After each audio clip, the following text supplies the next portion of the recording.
বলতে এই ছেলেটা আসছে আমাদের বাড়ি খাইতে রেলপির মতো। বিসমিল্লাহির রহমানির রহিম। Welcome back to my channel জালাচিভা ব্লগ। তো সবাই কেমন আছো?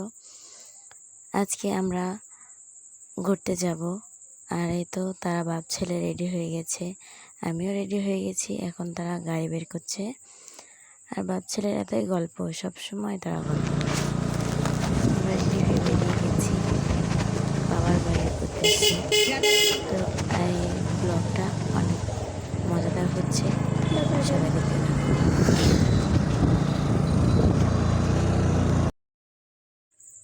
জামাই যেহেতু শ্বশুরবাড়িতে যাচ্ছে, আর খালি হাতে তো যাওয়া যায় না, তার জন্য এখানে গাড়ি থামিয়ে আমরা একটা ভালো মিষ্টির দোকানে দাঁড়িয়ে মিষ্টি নিচ্ছিলাম। আর 7 আপ এই দোকানটায় ছিল না, তাই পাশের দোকানে গেছিল, আর আমাকে জিজ্ঞাসা করছিল কোন মিষ্টিটা নেবে। তাই আমি তাকে দেখিয়ে দিচ্ছিলাম যে এই মিষ্টিটা নাও। মিষ্টি টিষ্টি নেওয়া হয়ে গেছে, এখন আমরা আবার রওনা দিব মায়ের বাসার উদ্দেশ্যে।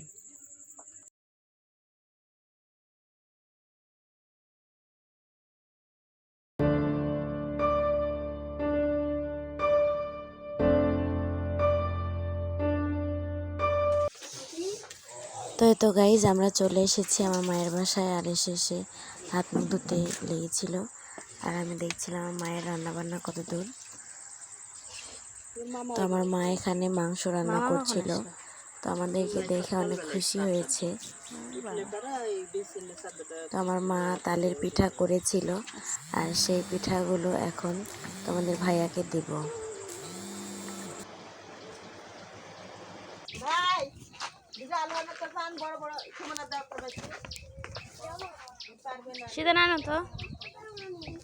তো এখন আমরা এতো নদীর ধারে বসে থেকে পিঠাগুলো খাবো। নদীর মনোরম পরিবেশ দেখতে দেখতে পিঠা খাওয়ার মজাই আলাদা। আমার বাড়ির সামনেই সুন্দর একটা নদী, আর এই নদীর নাম বারনয় নদী। তারপরে আমরা খাওয়া দাওয়া করতে গিয়েছিলাম।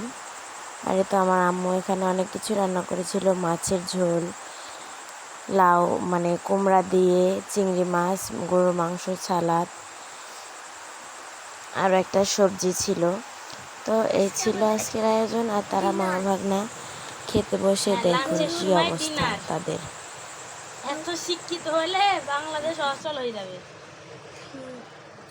বলতে এই ছেলেটা আসছে আমাদের বাড়ি খাইতে রেলপির মতো।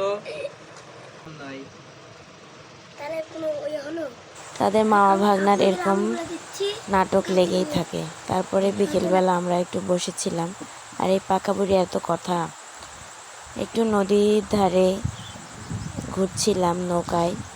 অনেকদিন পর নৌকায় চললাম, অনেক ভালো লাগছিল। নদীর ঠান্ডা পরিবেশ দেখো কত সুন্দর। তো আজকে এই পর্যন্তই, ধন্যবাদ সবাইকে, ভালো থাকবা।